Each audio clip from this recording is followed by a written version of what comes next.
What happens when a country music legend and a beloved morning show host clash on live television? When Blake Shelton walked onto the Good Morning America set that morning, no one could have predicted the explosive confrontation that was about to unfold.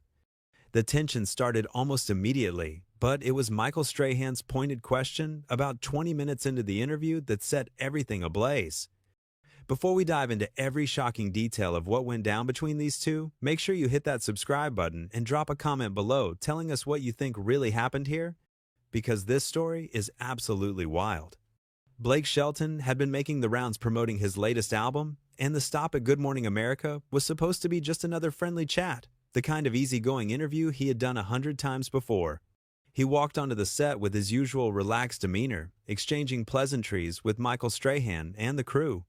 The cameras were rolling, the studio audience was excited, and everything seemed perfectly normal.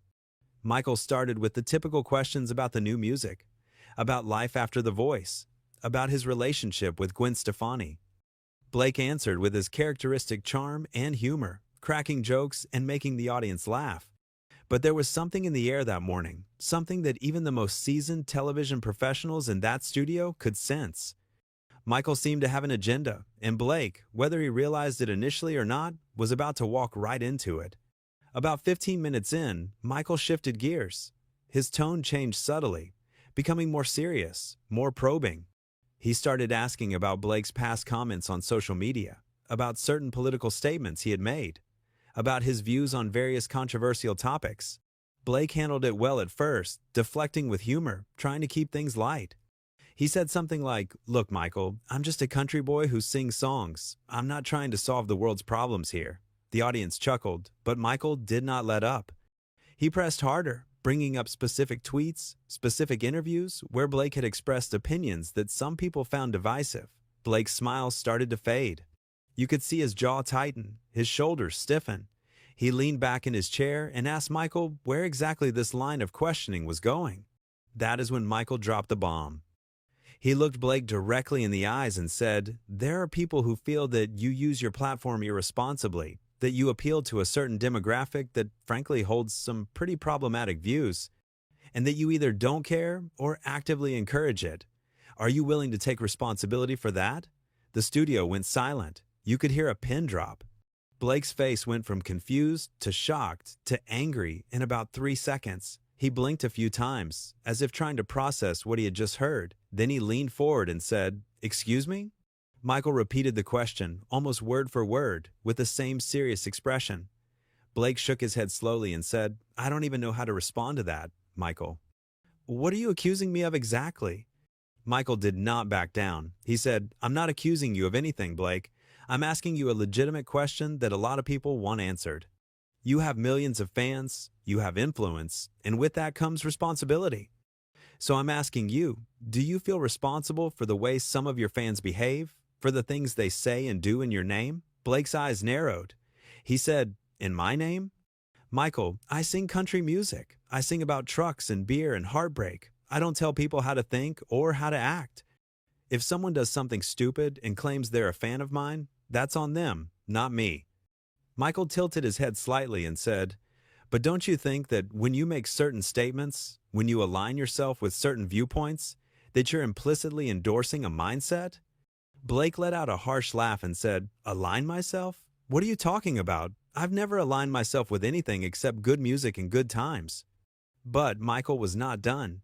He leaned in closer and said, "Let me be more specific then. There was an incident last year where a group of your fans were involved in a confrontation at one of your concerts.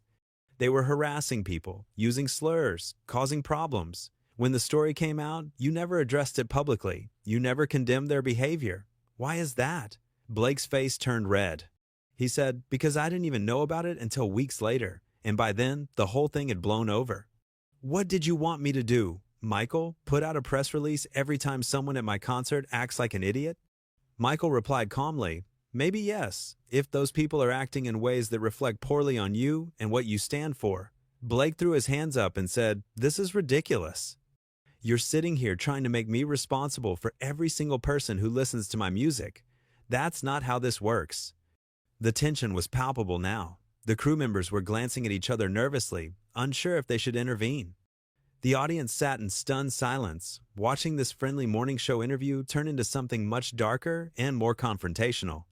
Michael remained composed, but there was a glint in his eye that suggested he was prepared for this reaction, that maybe he had even anticipated it.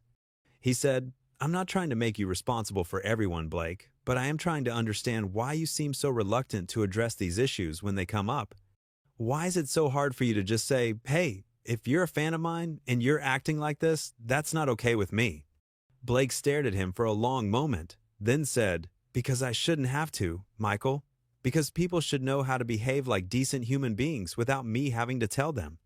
And frankly, I'm offended that you're sitting here on national television implying that I somehow encourage bad behavior just because I sing country music and have opinions that don't line up perfectly with yours."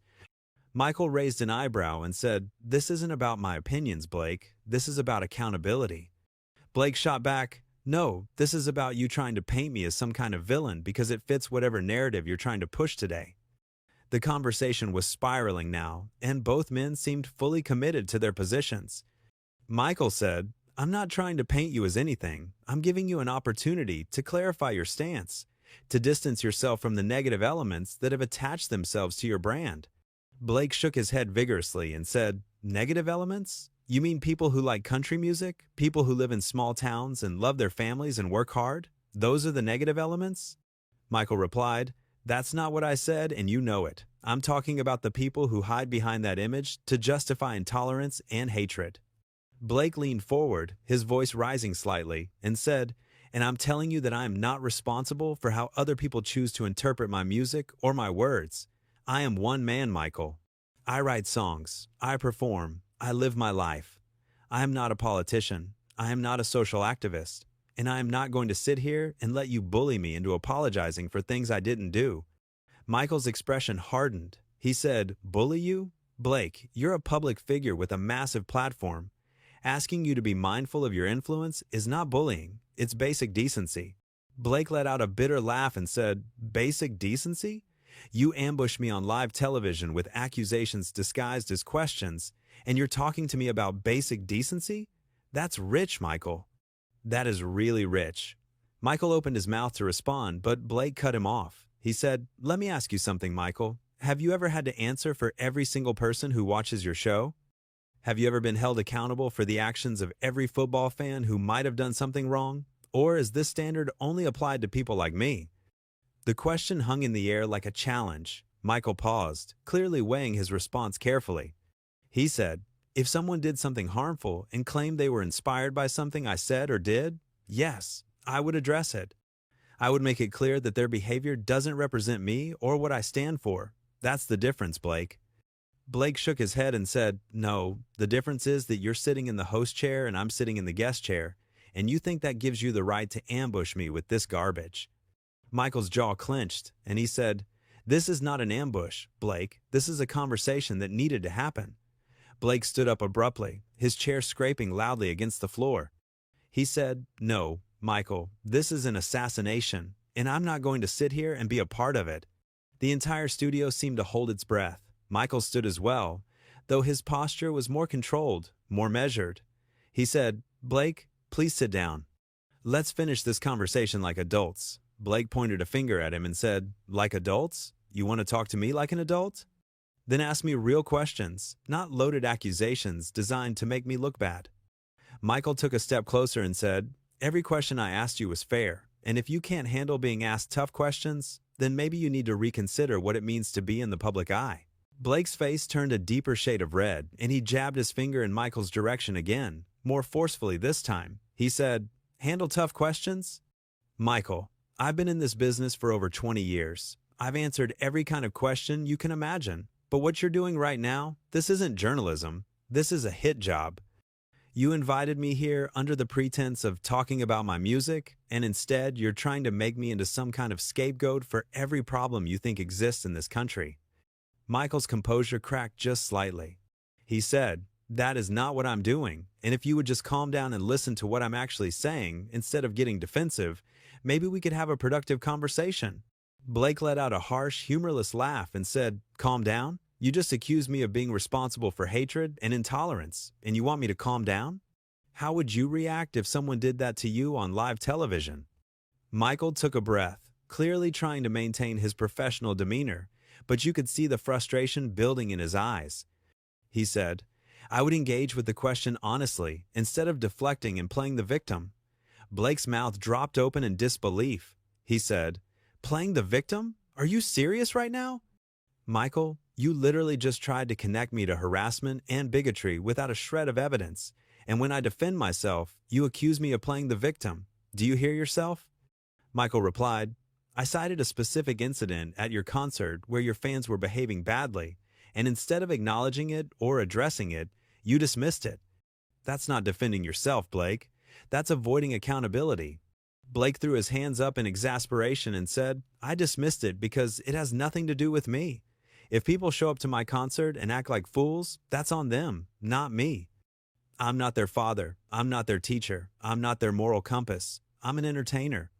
Michael shot back, but you're not just an entertainer, Blake. Whether you like it or not, you're a role model. You have young people who look up to you, who listen to your words, who take their cues from you. And when you refuse to condemn bad behavior that's happening in your name, you're sending a message, whether you intend to or not. Blake shook his head vehemently and said, The only message I'm sending is through my music, and if you or anyone else wants to twist that into something, it's not. That's your problem, not mine. The argument was escalating rapidly, and the crew was now openly uncomfortable. One of the producers off camera made a gesture to try to cut to commercial, but Michael waved him off. He was fully committed to this confrontation now, and so was Blake. Michael said, Let me ask you this then, Blake. If you truly believe that you have no responsibility for your influence, why do you use that influence to promote certain brands, certain products, certain causes? You can't have it both ways. You can't claim influence when it benefits you financially and then deny that same influence when it comes to social responsibility. Blake pointed at Michael and said, That is the most ridiculous false equivalence I have ever heard. Endorsing a product is a business transaction. It's not the same thing as being blamed for what random people do in their free time. Michael leaned against the desk, crossing his arms. He said, It's not a false equivalence, Blake. It's the reality of being a public figure. Everything you do, everything you say, carries weight. And when you consistently avoid taking a stand on important issues, when you consistently refuse to distance yourself from problematic elements within your fan base, people notice. They draw conclusions. Blake's voice rose again. He said, What you call avoiding, I call minding my own business and focusing on what I do best, which is making music. Not everyone needs to be a social justice warrior, Michael. Some of us just want to live our lives and do our jobs without being dragged into every political battle that comes along. Michael uncrossed his arms and said, This isn't about being a social justice warrior, Blake. It's about basic human decency. It's about saying, Hey, I don't support racism. I don't support hatred. I don't support harassment. That shouldn't be controversial. Blake stared at him incredulously and said, Of course I don't support those things. What kind of person do you think I am? But I'm not going to make some grand public statement every time you or the media decides I need to prove my virtue, Michael replied. Maybe you should, because your silence speaks volumes. Blake's frustration reached a boiling point. He said, My silence? Michael, I have been nothing but gracious and kind to every single person I've ever met in this industry. I treat people with respect regardless of who they are or where they come from. My actions speak for themselves. I don't need to perform for the cameras to prove that I'm a good person. Michael said quietly, But when your actions include staying silent while people do harm in your name, what does that say about you? That question seemed to strike a nerve deeper than anything else Michael had said. Blake's entire demeanor shifted. He went very still, very quiet, and when he spoke again, his voice was low and dangerous. He said, You know what, Michael? I came here today in good faith. I came here to talk about my music, to connect with fans, to have a good time. But you had a different agenda. You wanted to make a point, to grandstand, to prove how righteous and morally superior you are by tearing me down on national television. And you know what the saddest part is? I actually respected you before today. I thought you were one of the good ones, someone who treated people fairly and with dignity. But this right here, this is who you really are. Someone who pretends to care about truth and accountability, but really just wants to score points and create drama. Michael's expression hardened further. He said, "Don't you dare try to flip this around on me, Blake. I asked you legitimate questions that millions of people want answered, and instead of engaging honestly, you've thrown a tantrum and tried to make me the bad guy." Blake let out another bitter laugh and said, "A tantrum? Is that what you call defending yourself against baseless accusations? Michael, you've been attacking me for the last 20 minutes under the guise of asking questions, and now you're surprised that I'm pushing back? What did you expect? That I would just sit here and take it? That I would grovel and apologize for things I didn't do just to satisfy your narrative?" Michael stepped closer, his voice firm but controlled. He said, "I expected you to be honest. I expected you to acknowledge that your platform comes with responsibilities. I expected you to show some humility and recognize that maybe, just maybe, you could do better."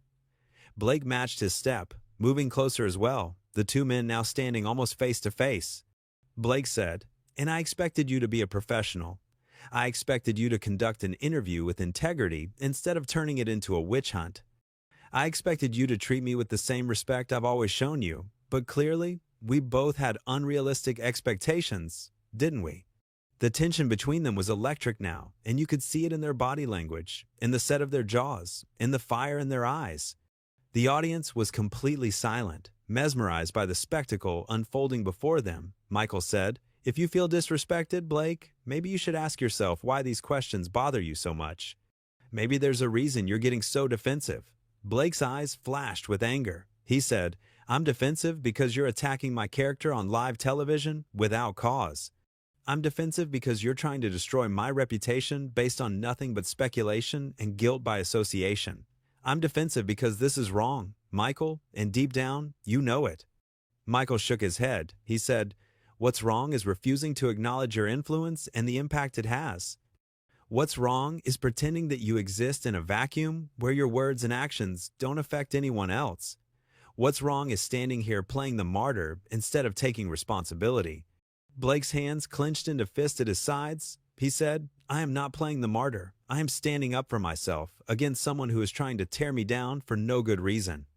And you want to talk about responsibility? How about your responsibility as a journalist to be fair and balanced? How about your responsibility to not use your platform to ambush guests and push your own agenda?" Michael fired back, "My agenda is holding people accountable, Blake, and if that makes you uncomfortable, then maybe you need to examine why." Blake took a step back, shaking his head slowly. He said, "You know what, Michael? I'm done. I'm done with this conversation. I'm done with your self-righteous lectures, and I'm done being disrespected in front of millions of people," Michael said. "So, you're just going to walk away?" Blake turned and looked at him one last time. He said, "Yes, I'm going to walk away, because unlike you, I know when a conversation has stopped being productive and started being destructive. And this, right here, what we're doing right now, this is destructive. It's destructive to me, it's destructive to you, and it's destructive to everyone watching. So yeah, I'm walking away, because that's what a responsible person does when they realize they're in a toxic situation." Michael called after him, "Blake, if you leave now, you're just proving my point." Blake stopped in his tracks, but didn't turn around. He said over his shoulder, "No, Michael, if I leave now, I'm proving that I have self-respect, and I'm not going to let anyone, not even you, treat me like garbage." Michael raised his voice slightly, something he had been careful not to do throughout the entire exchange. He said, "This isn't about treating you like garbage, Blake. This is about having a difficult conversation that you apparently aren't mature enough to handle." Blake spun back around, and the look on his face was pure fury. He said, "Mature enough to handle? Michael, I have handled every single thing you've thrown at me today with more patience and restraint than you deserve. But there comes a point where patience stops being a virtue and starts being weakness, and I have reached that point. You have insulted me, accused me, twisted my words, and questioned my character, all while hiding behind the excuse of journalism. So don't you dare stand there and lecture me about maturity." Michael's own frustration was now fully visible. He said, "Everything I asked you was relevant and necessary. If you can't see that, if you can't understand why these questions matter, then maybe you're not as thoughtful or as self-aware as you think you are." Blake laughed again, that same harsh, bitter sound. He said, "Or maybe, just maybe, your questions aren't as profound or as necessary as you think they are. Maybe you're just a talk show host who got a little too big for his britches and decided to play gotcha with a guest because it would make for good television. Did you think about that possibility, Michael? Michael straightened up, his height making him slightly more imposing. He said, I don't play games with my guests, Blake. I ask questions that need to be asked, and I don't apologize for that. Blake moved closer again, closing the distance between them once more. He said, Need to be asked by who? By you? Who appointed you the moral authority on what questions need to be asked? Who gave you the right to sit in judgment of me or anyone else? Michael replied, I don't need anyone to appoint me, Blake. I have a platform, I have an audience, and I have a responsibility to use both in a way that promotes truth and accountability. Blake shook his head. He said, Truth and accountability? Those are nice words, Michael. They sound great. But what you're really talking about is control. You want to control the narrative, control how people see me, control the conversation so that you come out looking like the hero and I come out looking like the villain. That's what this is really about. Michael's eyes narrowed. He said, If that's what you think, then you're even more paranoid than I thought. Blake shot back. I'm not paranoid. I'm realistic. I've been in this business long enough to know how it works. I know how people like you operate. You build someone up so you can tear them down. You pretend to be their friend, and then you stab them in the back the first chance you get. Michael's jaw tightened visibly. He said, People like me? What exactly does that mean, Blake? Blake held his gaze and said, It means people who care more about ratings and attention than they do about fairness or truth. It means people who would rather create controversy than have an honest conversation. It means people who use their position to bully others into submission. Michael took a deep breath, clearly trying to control his temper. He said, I have never bullied anyone, Blake, and I resent the implication. What I do is ask hard questions, and if you perceive that as bullying, that says more about you than it does about me. Blake's voice dropped lower, more intense. He said, You can dress it up however you want, Michael, but we both know what happened here today. You had an agenda from the moment I walked onto this set. You wanted to make me look bad, and you used every trick in the book to try to do it. You twisted my words, you made assumptions, you connected dots that don't exist, and when I called you out on it, you doubled down. That's not asking hard questions. That's character assassination. Michael's composure was cracking further now. He said, You want to talk about character assassination? You've spent the last half hour attacking my integrity, my professionalism, and my motives. You've accused me of having an agenda, of being unfair, of trying to destroy you, and all because I asked you to take responsibility for your influence. Who's really assassinating whose character here, Blake? Blake didn't back down. He said, The difference is, I'm responding to what you actually did. You're the one who started this. You're the one who turned a simple interview into an interrogation. I'm just defending myself against your attacks. Michael said, They weren't attacks, they were questions, and the fact that you can't tell the difference is deeply troubling. Blake shook his head in disgust. He said, You know what's deeply troubling, Michael? The fact that you genuinely believe you're in the right here. The fact that you can't see how inappropriate and unprofessional your behavior has been. The fact that you're so convinced of your own righteousness that you can't even consider the possibility that maybe, just maybe, you crossed a line. Michael replied, The only line that was crossed here was by you, Blake. When you decided to throw a fit instead of engaging with legitimate criticism. Blake's voice rose again. He said, Legitimate criticism? Is that what you call this? Michael, you basically called me a bigot on national television. You implied that I'm responsible for hatred and violence. You attacked everything I stand for, and you have the nerve to call that legitimate criticism? Michael's voice matched his in volume now. He said, I never called you a bigot, Blake. I asked you about your responsibility as a public figure, and you took it personally because you know, deep down, that there's truth to what I'm saying. Blake stepped forward until he was inches from Michael's face. He said, There is no truth to what you're saying. None. You made it all up to serve your own purposes, and now you're trying to gaslight me into believing that I'm the problem. Well, I'm not buying it, Michael. I know who I am, I know what I stand for, and I don't need your validation or approval. Michael didn't back away. He said, This isn't about validation or approval, Blake. It's about accountability, and your refusal to accept any is what's really on display here. The energy in the studio had reached a fever pitch. The crew members looked panicked. The audience was riveted, but clearly uncomfortable, and the two men at the center of it all showed no signs of backing down. Blake said, "I am accountable for my actions, Michael, not for the actions of every person who claims to be a fan. That's an impossible standard, and you know it." Michael said, "It's not about being responsible for every person. It's about setting a tone, about making it clear what you stand for and what you won't tolerate. And you refuse to do that." Blake said, "I refuse to perform for you. There's a difference." Michael said, "No, you refuse to acknowledge reality, and that's what makes this so frustrating." Blake ran a hand through his hair, a gesture of pure exasperation. He said, "The only thing frustrating here is your inability to see what you're doing. You're destroying your own credibility, Michael. You're showing everyone watching that you're willing to destroy a guest's reputation just to make a point. Is that really who you want to be?" Michael said, "I'm showing everyone that I'm willing to ask tough questions, regardless of who I'm talking to, and if that makes me unpopular with people like you, so be it." Blake said, "People like me. There you go again, lumping me into some category that exists only in your head." Michael said, "You put yourself in that category, Blake, with every deflection, every denial, every refusal to engage honestly." Blake looked around the studio, at the cameras, at the audience, at the crew members who were watching this train wreck unfold. He said, "You know what, Michael? I hope you're happy. I hope this is exactly what you wanted, because you got it. You got your dramatic moment, your viral clip, your controversy. You got to prove how tough and uncompromising you are. Congratulations." "I hope it was worth it," Michael said.